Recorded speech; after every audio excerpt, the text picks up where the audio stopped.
saya sih baru ini hari dia hadir di FHI ini Bu ya.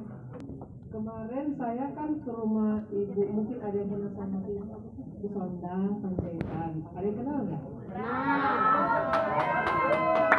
Kemarin kan aku keluar Sondang, kan dia kurang sehat, panas tinggi, ada 38. Itu kan masih saya manggil tulang sama dia kan.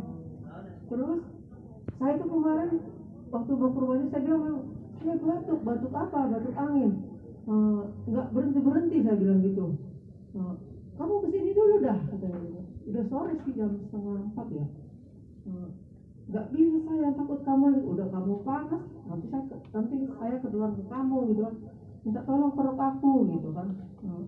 Aduh kamu panas, saya mau batuk-batuk, semua penyakitan di rumah nanti, aku bilang gitu. Nah terus tapi entah kenapa saya terenyah jalan juga ke rumah beliau. Sampai di rumah itu dia kasih itu Bu, bubuk ya, sasetan ya. Terus saya diseduh, aku suruh saya minum itu. Terus nggak ada 1 jam baru berhenti.